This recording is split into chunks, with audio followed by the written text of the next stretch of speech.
नमस्कार। चलिए आज एक ऐसे साल की बात करते हैं जिसने भारत की आज़ादी की लड़ाई की पूरी कहानी ही बदल दी। वो साल था 1916। आज हम यही समझेंगे कि आखिर ये एक साल इतना ज़्यादा अहम क्यों माना जाता है।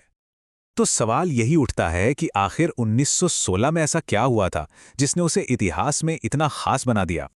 असल में ये वो साल था जब आज़ादी की लड़ाई ने एक बिल्कुल नया, एक बहुत ही शक्तिशाली मोड़ लिया। आइए परत दर परत समझते हैं कि ये सब हुआ कैसे। तो देखिए, आज हम क्या क्या समझने वाले हैं।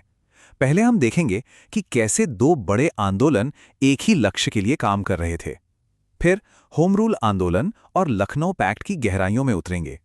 इसके बाद समझेंगे कि ये दोनों एक दूसरे से कैसे जुड़े थे, और आखिर में हम देखेंगे कि उस साल ने हमारे लिए एकता और विभाजन की कैसी जटिल विरासत छोड़ी। तो 1916 की कहानी किसी एक घटना की नहीं है। ये कहानी है दो जबरदस्त ताकतों की, जो एक ही समय पर एक ही लक्ष्य के लिए काम कर रही थीं, और वो लक्ष्य था स्वशासन। चलिए, पहली बड़ी घटना से शुरू करते हैं। ये था होम रूल आंदोलन, जो जमीनी स्तर पर मतलब आम लोगों के बीच एक बहुत बड़ी ताकत बनकर उभरा। तो ये होम रूल था क्या? इसका मतलब बहुत सीधा था, स्वशासन। यानी ब्रिटिश साम्राज्य के अंदर रहते हुए ही भारतीयों के लिए अपनी सरकार बनाने का अधिकार। और इस आंदोलन की कमान थी दो करिश्माई नेताओं के हाथ में, बाल गंगाधर तिलक और एनी बेसेंट। कमाल की बात यह है कि दोनों ने अपनी अपनी अलग होम रूल लीग बनाई, पर दोनों का मकसद एक ही था। अब ये बहुत दिलचस्प है कि दोनों की रणनीति कितनी अलग थी। एक तरफ तिलक जी थे, जो महाराष्ट्र और आसपास के इलाकों में आम लोगों तक पहुंचने के लिए मराठी और दूसरी स्थानीय भाषाओं में रैलियां कर रहे थे। वहीं दूसरी तरफ थी एनी बेसेंट, जो अपने लेखों और भाषणों के जरिए पूरे भारत के पढ़े लिखे तबके को जगा रही थीं। तो तरीके अलग अलग, पर मंजिल एक ही थी। और इसी आंदोलन से निकला वो नारा जो आज भी हमारी रगों में दौड़ता है। तिलक का वो मशहूर ऐलान, स्वराज्य मेरा जन्मसिद्ध अधिकार है और मैं इसे लेकर रहूंगा। इस एक लाइन ने लोगों में जोश की एक नई लहर दौड़ा दी। अच्छा, तो एक तरफ तो गलियों में सड़कों पर यह आंदोलन चल रहा था। अब चलते हैं सियासत के बड़े मंच पर। जहां होम रूल जनता की आवाज थी, वहीं लखनऊ पैक्ट राजनीतिक एकता का एक जबरदस्त प्रतीक बना। ये वाकई एक ऐतिहासिक पल था। जरा सोचकर देखिए, उस जमाने के दो सबसे बड़े political rivals, Indian national Congress और ऑल इंडिया मुस्लिम लीग, अपने सारे मतभेद भुलाकर एक साथ आए, एक संयुक्त मोर्चा बनाने के लिए। अब इस समझौते के दो मेन हिस्से थे।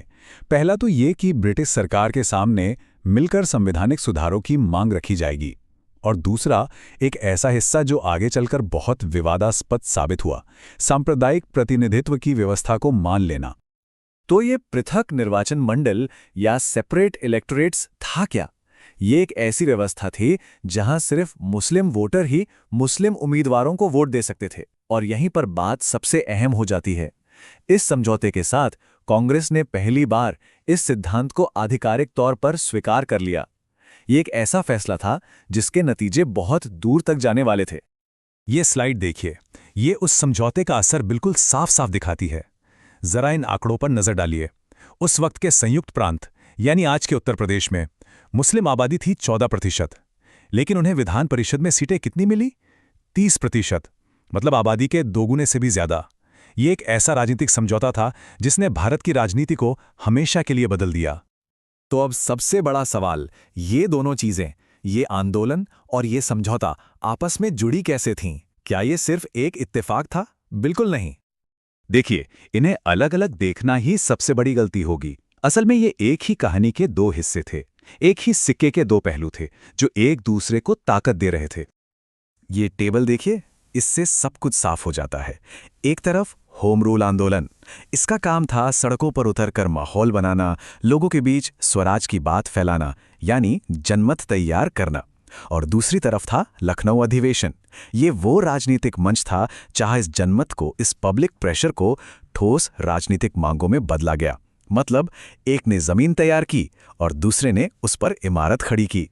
तो कनेक्शन बिल्कुल सीधा था। होम रूल आंदोलन ने स्वराज की मांग के लिए एक राष्ट्रीय आवाज तैयार की, और लखनऊ पैक्ट वो मंच बना जहां नेताओं ने इस आवाज को अंग्रेजों के सामने बुलंद किया। और सबसे जरूरी बात है, तिलक और बेसेंट जैसे नेता इन दोनों ही मैदानों के खिलाड़ी थे। जो जमीन और सियासत के बीच एक पुल का काम कर रहे थे। तो आखिर में इन सब का नतीजा क्या निकला? 1916 की इन घटनाओं की विरासत क्या रही? क्या ये सिर्फ अच्छा था या इसमें कुछ बुरा भी छिपा था? सच तो ये है कि 1916 की विरासत एक दो-धारी तलवार की तरह थी। एक तरफ इसने एक जबरदस्त राष्ट्रीय एकता को जन्म दिया, तो वहीं दूसरी तरफ इसने अनजाने में भविष्य के विभाजन के बीज भी बो दिए। इस विरासत के दोनों पहलू यहां बिल्कुल साफ हैं। फायदा क्या हुआ? आजादी की लड़ाई को एक नई जान मिली, एक नई ऊर्जा मिली और अंग्रेजों के सामने एक शक्तिशाली हिंदू मुस्लिम मोर्चा खड़ा हो गया। लेकिन इसकी एक बड़ी कीमत चुकानी पड़ी। वो क्या थी? पृथक निर्वाचन मंडल को आधिकारिक तौर पर मानकर धार्मिक आधार पर राजनीति को एक तरह से वैधता दे दी गई। कई इतिहासकार मानते हैं कि एकता के लिए उठाया गया यही कदम भविष्य में होने वाले बंटवारे की नींव बन गया। सिर्फ एक साल 1916, लेकिन इसका असर भारत के अगले 30 सालों पर और हमारे आज पर भी बहुत गहरा पड़ा। और यहीं पर आके हम एक बहुत बड़े और मुश्किल सवाल पर रुक जाते हैं। क्या 1916 में हासिल की गई वो ऐतिहासिक एकता एक ऐसा समझौता था जिसने अनजाने में भविष्य के बंटवारे का रास्ता बना दिया? ये एक ऐसा सवाल है जिस पर सोचना बहुत जरूरी है।